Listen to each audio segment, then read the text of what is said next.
আজকের এই ভিডিওটা অতি গুরুত্বপূর্ণ। দেখা মাত্র প্রত্যেকটা বাংলাদেশী নাগরিক এটা ভিডিওটা শেয়ার করে দিবেন, কারণ আমি যে তথ্যগুলো দিচ্ছি। নমস্কার, ক্যালকাটা ডায়ালগস থেকে মনোজ দাস বলছি। গত পরশু শনিবার মুম্বাইয়ে একটি সেমিনারে আমন্ত্রিত হয়ে গিয়েছিলাম। প্রবাসী বাঙালিদের একটি সংগঠন ছিল সেমিনারটির উদ্যোক্তা, এবং সেখানে আলোচনার বিষয় ছিল বাংলাদেশ পাকিস্তানের সাম্প্রতিক ঘনিষ্ঠতা এবং বাংলাদেশে তার প্রভাব।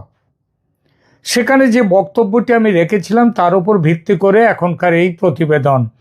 আলোচনার কেন্দ্রে ছিল পাকিস্তানের পররাষ্ট্রমন্ত্রী তথা উপপ্রধানমন্ত্রী ইসহাক দারের বাংলাদেশ সফর এবং এই সফরে বেশ কয়েকটি চুক্তি সম্পাদন। বলা বাহুল্য, এইসব চুক্তি সম্পাদন এবং দুই দেশের কাছাকাছি আসাকে সহজভাবে নিতে পারছে না যেমন বাংলাদেশের এক বড় অংশের মানুষ, তেমনি বাঁকা চোখে দেখছে ভারতও। ভারতের এভাবে দেখার কারণ, বাংলাদেশ আলাদা দেশ হলেও দুই দেশের পারস্পরিক বন্ধন অনেক পুরনো। বাংলাদেশে মেঘ জমলে ভারতে বৃষ্টি হয়, আবার ভারতে মেঘ জমলে বাংলাদেশের বৃষ্টি হয়। এটা যে শুধু পাশাপাশি অবস্থানের কারণে তা নয়, ভাষা ও সংস্কৃতির মিলও এখানে মনে রাখার মতো। বাংলাদেশের অনেকে মনে করছেন ৩০ লক্ষ বাঙালির হত্যাকারী ও ২ লক্ষ মা বোনের ধর্ষণকারী পাকিস্তানের সঙ্গে বর্তমান মাখামাখি মুক্তিযুদ্ধের চেতনার প্রতি বিশ্বাসঘাতকতা। তারা ইউনূস সরকারের এই নতুন প্রেমকে মানতে পারছেন না, বলছেন দেশকে বড় মূল্য চোকাতে হবে এর জন্য। কিন্তু প্রশ্ন হচ্ছে, পাকিস্তানের সঙ্গে সম্পর্ক সহজ ও স্বাভাবিক বা ঘনিষ্ঠ করার এই যে প্রক্রিয়া, এটা কি এই প্রথম হচ্ছে? একটু ইতিহাসের দিকে ফেরা যাক। দেখুন, স্বাধীন বাংলাদেশের পূর্ণ ক্ষমতা সম্পন্ন প্রধান হিসেবে বঙ্গবন্ধু শেখ মুজিব 1972 সালের 10 জানুয়ারি পাকিস্তান থেকে মুক্তি লাভের পর ঢাকায় এসে সরকার পরিচালনার দায়িত্ব গ্রহণ করেন এবং 12 জানুয়ারি 1972 থেকে প্রধানমন্ত্রী পদের কার্যভারও তিনি গ্রহণ করেন।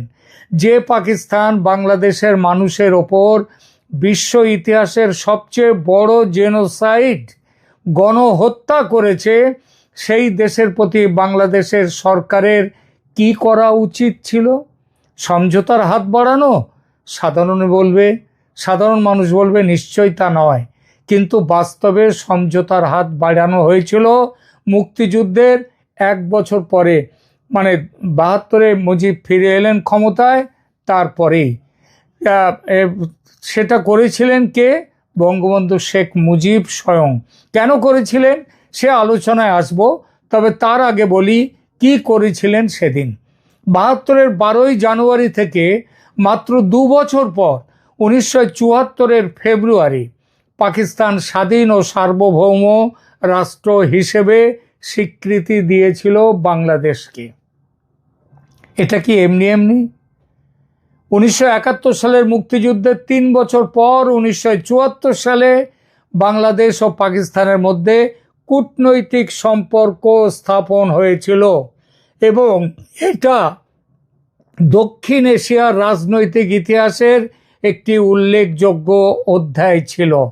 শেখ মুজিবুর রহমান এই সম্পর্ক স্থাপনে অগ্রণী ভূমিকা পালন করেন, যার জন্যে ইন্দিরা গান্ধী পর্যন্ত তার উপরে ক্ষুব্ধ হয়েছিলেন। 1974 সালের ফেব্রুয়ারিতে পাকিস্তান আনুষ্ঠানিকভাবে বাংলাদেশকে স্বীকৃতি দেয়। এই স্বীকৃতির পিছনে মূল শর্ত ছিল কয়েকদিন পরে লাহোরে অনুষ্ঠিত ইসলামী সম্মেলনে বাংলাদেশকে অংশগ্রহণ করতে হবে।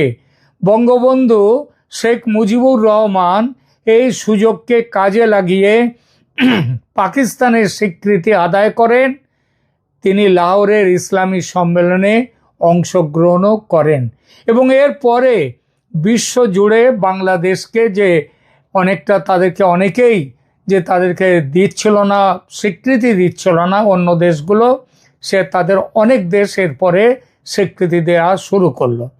এরই ধারাবাহিকতায় 1974 সালের এপ্রিলে নয়াদিল্লিতে বাংলাদেশ, ভারত ও পাকিস্তানের মধ্যে একটি ত্রিপক্ষীয় চুক্তি সম্পাদিত হয়। এই চুক্তির মাধ্যমে কি হয়েছিল? 71-এর যুদ্ধবন্দীদের প্রত্যাবাসন, পাকিস্তানে আটকে পড়া বাঙালি ও বাংলাদেশে আটকে থাকা পাকিস্তানিদের স্বদেশ প্রত্যাবর্তনের ব্যবস্থা করা হয় এই চুক্তি অনুযায়ী। 1974 সালের জুনে, মানে 74 সালে দেখুন একের পর এক ঘটনা। 74 সালের জুনে পাকিস্তানের প্রাক্তন রাষ্ট্রপতি ও তৎকালীন প্রধানমন্ত্রী জুলফিকার আলী ভুট্টো বাংলাদেশ সফর করেন। তাকে আমন্ত্রণ জানিয়েছিলেন স্বয়ং বঙ্গবন্ধু। ভুট্টো সাহেব সাভারে গিয়ে জাতীয় স্মৃতিসৌধ শ্রদ্ধা নিবেদন করেন। তবে এই সফর থেকে প্রত্যাশিত ফলাফল আসেনি। বঙ্গবন্ধু সরকার 195 জন পাকিস্তানি সামরিক কর্মকর্তার বিচারের দাবি ত্যাগ করে তাদের মুক্তি দিয়েছিলেন। পাকিস্তান বলেছিল দেশে ফিরিয়ে যাওয়ার পরে তাদের বিচার করা হবে, কিন্তু পাকিস্তান সে বিচার করার প্রতিশ্রুতি পালন করেনি। কি বোঝা গেল এই সংবাদ থেকে? বোঝা গেল মুজিব নিজে পাকিস্তানের সঙ্গে দ্বন্দ্ব মিটিয়ে সম্পর্ক স্বাভাবিক করার প্রক্রিয়া নিজে শুরু করেছিলেন। কেন করেছিলেন এটা? দেখুন, শেখ মুজিবুর রহমানের 1974 সালে লাহোরে ইসলামিক সম্মেলনে অংশগ্রহণ এবং এর ধারাবাহিকতায় ভুট্টোর ঢাকা সফর, এই দুটি ঘটনা বাংলাদেশের স্বাধীনতার রাজনৈতিক আদর্শ, কূটনৈতিক গতি এবং মৌলবাদী শক্তির সঙ্গে আপোষ করেছে কিনা এর মাধ্যমে সেই বিতর্ক কিন্তু তখনও উঠেছিল। লাহোর ইসলামিক সম্মেলনে মুজিবের অংশগ্রহণ, সেটা যে তিনি করেছিলেন, তিনি মৌলবাদী রাজনীতির কাছে আত্মসমর্পণ করেছেন, এটা বলা রাজনৈতিকভাবে অতি সরলীকরণ এবং আংশিক সত্য। আসলে বাংলাদেশের আন্তর্জাতিক স্বীকৃতি ও সার্বভৌমত্বের স্বার্থেই তিনি লাহোর সম্মেলনে যোগ দেন। এর আগে পাকিস্তান 1974 সালে আনুষ্ঠানিকভাবে বাংলাদেশকে স্বীকৃতি দেয়, যা ত্রিপক্ষীয় বাংলাদেশ, ভারত, পাকিস্তান এই চুক্তির জন্য অপরিহার্য শর্ত ছিল। এই স্বীকৃতি ছাড়াই হাজার হাজার বাংলাদেশি পাকিস্তানে আটকা ছিলেন, 90,000 যুদ্ধবন্দী ভারতে আটক ছিলেন এবং আঞ্চলিক কূটনীতিতে অচলাবস্থা তৈরি হয়েছিল। এ সময় বঙ্গবন্ধু দেশের স্বার্থে কূটনৈতিক ও বাস্তব সিদ্ধান্ত গ্রহণ করেন। এই অংশগ্রহণ কোনো আদর্শিক অনুশীলনের চেয়ে অনেক বেশি ছিল আন্তর্জাতিক স্বীকৃতি ও বাস্তব উপযোগী সমস্যার সমাধানের পথ।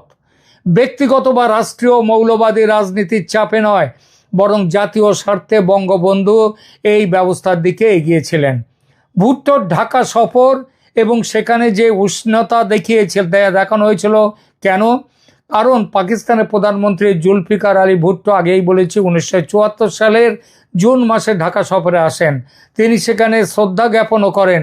এই সফরের মাধ্যমে বাংলাদেশ পাকিস্তান সম্পর্কের একটা নতুন অধ্যায়ের সূচনা হয়েছিল। তবে সফরটি সম্পর্ক উষ্ণীকরণের জন্য দুদেশের যৌথ প্রচেষ্টা ও স্বার্থের বিষয় হলেও 1971-এর যুদ্ধ অপরাধীদের বিচার, তারপরে পাকিস্তানের কাছ থেকে ন্যায্য সম্পদ ফিরিয়ে পাওয়া, অর্থ ইত্যাদি, এসবগুলো তখন করেনি। ফলে সফরের প্রতীকী মূল্য ছিল অনেক, কিন্তু কাঙ্ক্ষিত সমাধান পুরোপুরি হয়নি। বঙ্গবন্ধু কূটনীতিক বাস্তবতার কারণে ইসলামিক সম্মেলনে ভুট্টোর সফরে সম্মতি দেন। এটা আদর্শ পরিত্যাগ নয়, জাতীয় সমস্যার সমাধানের পথে একটি কৌশলগত পদক্ষেপ। পাকিস্তানের স্বীকৃতি ও পরবর্তী 3 পক্ষীয় চুক্তি, এটাই হচ্ছে নতুন সংলাপের সূচনা ঘটে। ভুট্টোর সফরের পরে এখানে আমরা তাহলে সেই সফরটা কিন্তু এই পথটা খুলে দিয়েছিল। এই ঘটনাগুলো প্রমাণ করে বঙ্গবন্ধু কেবল আদর্শ নয়, দেশের স্বার্থকে প্রাধান্য দিয়েছিলেন। আত্মসমর্পণ তিনি করেননি, বরং কূটনৈতিক ও বাস্তববাদী রাজনীতির চূড়ান্ত প্রকাশ এবং স্বার্থ সংশ্লিষ্ট সমস্যার সমাধানে কৌশলগত পদক্ষেপ নিয়েছিলেন। মুজিবের উপস্থিতি ইসলামী সম্মেলনে ছিল বাংলাদেশের বৈশ্বিক স্বীকৃতি অর্জনের প্রয়োজনীয় কূটনৈতিক বিচক্ষণতা। ভুট্টোর সফর ছিল সম্পর্ক স্বাভাবিক করার রাজনৈতিক প্রচেষ্টা। এই ঘটনাগুলোর মাধ্যমে বোঝা যায় বঙ্গবন্ধু জাতীয় স্বার্থ রক্ষায় বাস্তববাদী কূটনীতির পথেই এগিয়েছিলেন, কোনো মৌলবাদী শক্তির কাছে আত্মসমর্পণ করেননি। বঙ্গবন্ধু 1971 সালে বাংলাদেশ সৃষ্টির উপকার ছিলেন একটা সদ্য জন্ম নেওয়া দরিদ্র রাষ্ট্রকে বিশ্বের মানচিত্রে প্রতিষ্ঠা দেওয়ার জন্য পাকিস্তানের সঙ্গে সম্পর্ক স্বাভাবিক করার পথে হেঁটেছিলেন তিনি। কিন্তু ইউনূস সরকার কি করছে এখন দেখা যাক। পাকিস্তানের সঙ্গে সম্পর্ক উষ্ণ করার নামে তিনি দেশকে আবার পূর্ব পাকিস্তান করে দিতে চাইছেন। এই অভিযোগ দিন দিন কিন্তু জোরালো হচ্ছে বাংলাদেশের ভেতর থেকেই। পাকিস্তানের এক সংবাদপত্র সম্প্রতি বলেছে পাকিস্তান আবার তার পূর্ব পাকিস্তানকে ফিরে পেতে চলেছে। 54 বছরের ইতিহাসে এমন কথা কি আগে কোনোদিন উঠেছে? ওঠেনি। তাহলে আজ কেন উঠছে সেই বিষয়টা দেখি। এবার প্রথমে বলি যে এমন কিছু কাজ করেছে ইউনূসের সরকার যাতে কিন্তু এই সন্দেহগুলো তীব্র হচ্ছে যে বাংলাদেশ আবার পাকিস্তানের পথে হাঁটছে কিনা। সংবিধান পরিবর্তনের চেষ্টা হচ্ছে একটা বড় কথা। বাংলাদেশের অ্যাটর্নি জেনারেল মোহাম্মদ আসাদুজ্জামান তিনি বলেছেন সংবিধান থেকে বাঙালি জাতীয়তাবাদ, ধর্মনিরপেক্ষতা, সমাজতন্ত্র, জাতির পিতা এইসব শব্দগুলি বাদ দেওয়ার পক্ষে তিনি যুক্তি দিয়েছেন। কে দিয়েছেন? বাংলাদেশের অ্যাটর্নি জেনারেল। এবং তিনি যুক্তি দিয়েছেন যে দেশের 90% মানুষ মুসলিম, তাই ধর্মনিরপেক্ষতার প্রয়োজন নেই। ভালোই বলেছেন, কারণ মুসলিমদের জন্যই ধর্মনিরপেক্ষতা করে তাদের মতে মুজিব ভুল করেছিলেন। তার জন্যে পরে সংবিধান ধর্মনিরপেক্ষ হলো, রাষ্ট্র ধর্ম ইসলামকে ফিরিয়ে নিয়ে আসা হয়েছিল পরে। কারা এনেছিল আপনারা জানেন। জাতীয় সঙ্গীত ও সাংস্কৃতিক পরিচয় বদলানোর চেষ্টা। রবীন্দ্রনাথ ঠাকুরের আমার সোনার বাংলা জাতীয় সঙ্গীত বদলানোর দাবি উঠেছে সরকারের মধ্যে থাকা কিছু মহল থেকে। পয়লা বৈশাখ বরণ, রবীন্দ্র জয়ন্তী উদযাপন এসবগুলো করে বাঙালি যেন তার একটা নিজস্ব আইডেন্টিটি তৈরি করেছিল। সারা বাংলা এই সব অনুষ্ঠানের সাথে, এই আবেগের সাথে যুক্ত হয়েছিল। এই এখন এবার দেখা যাচ্ছে তাতে আঘাত পড়ছে। রবীন্দ্র জয়ন্তী, পয়লা বৈশাখ, সেই আবেগ আর নেই বাংলাদেশের। এমনকি সরকার তারা কিন্তু এই আবেগটাকে বন্ধ করে দিয়েছে, কারণ এটা রাস্তায় দেখাতে গেলে কিন্তু তাদের উপরে আঘাত নেমে আসার সম্ভাবনা ছিল। এরপরে ধরুন জয় বাংলা স্লোগান। ইউনূস সরকার জয় বাংলাকে জাতীয় স্লোগান ঘোষণা করার রায়, যেটা হাইকোর্ট দেয়া বাতিলের জন্য, সেই কোর্টের রায় বাতিলের জন্য হাইকোর্টে আবেদন করেছে। কি বোঝাচ্ছে? এটি মুক্তিযুদ্ধের স্মৃতি মুছে দেয়া। জয় বাংলা ছিল মুক্তিযুদ্ধের একটা আবেগ। জয় বাংলা বললে মানুষ, যারা বাংলাদেশের মানুষ, তাদের ভেতরে মুক্তিযুদ্ধের চেতনা তাদের মধ্যে সঞ্চারিত হতো। সেই মুক্তিযুদ্ধের স্মৃতি মুছে দেওয়ার একটি প্রচেষ্টার এটা। জামায়াতে ইসলামীর প্রভাব। পাকিস্তানের দালাল জামায়াতে ইসলামী মুক্তিযুদ্ধের বিরোধী, এটা সবাই জানে। এবং এর প্রভাব এই ইউনূস সরকারকে জামাতের প্রভাব আজ বৃদ্ধি পেয়েছে। যুদ্ধ অপরাধ আদালতের চিফ প্রসিকিউটর হিসেবে তাজুল ইসলামের নিয়োগ, যিনি পূর্বে রাজাকারদের আইনি প্রতিনিধিত্ব করেছিলেন, সেটা বোঝায় যে বাংলাদেশ কোন দিকে চলেছে। এরপরে ধরুন উর্দু ভাষাকে গৌরবান্বিত করা হচ্ছে, মহাসমারোহে ইকবাল জয়ন্তী পালন করা হচ্ছে, জিন্নার জয়ন্তী পালন করা হচ্ছে। কি বোঝায় এসব দিয়ে? এরপরে দেখুন আন্তর্জাতিক, ভারত বাংলাদেশ একটা 54 বছরের ইতিহাস। তার মধ্যে মাঝে মাঝে খাটাস এসেছে, মাঝে মাঝে প্রবলেম এসেছে, কিন্তু আজ ঠিক যেভাবে এই দুই দেশের সম্পর্ক এসছে সেইটা কোনোদিন তো ছিল না। এরপরে ধরুন এইসব উপাদান বিবেচনা করলে দেখা যায় যে ধর্মীয় রাজনীতির প্রাধান্য বৃদ্ধি পেয়েছে বাংলাদেশে। এটাও পাকিস্তানের দিকে চলে যাওয়ার, পূর্ব পাকিস্তান হওয়ার একটা বড় কারণ। ধর্মনিরপেক্ষতা থেকে সরে এসেছে এই সরকার। মুক্তিযুদ্ধের ইতিহাস মুছে দেওয়ার চেষ্টা হয়েছে।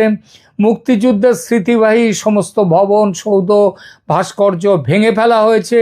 সরকারের প্রকাশ্য প্রশ্রয়ে মুক্তিযুদ্ধের যে ঐতিহ্য, মুক্তিযুদ্ধের সবথেকে বড় স্মৃতিমণ্ডিত যে বাড়ি ধানমন্ডির ৩২ নম্বর, সেটা বাড়ি ভেঙে ফেলার পর পাকিস্তানের সরকার, পাকিস্তানের মন্ত্রী, তারা কি উল্লাস প্রকাশ করেছে এই প্রসঙ্গে সেটা মনে রাখতে হয়।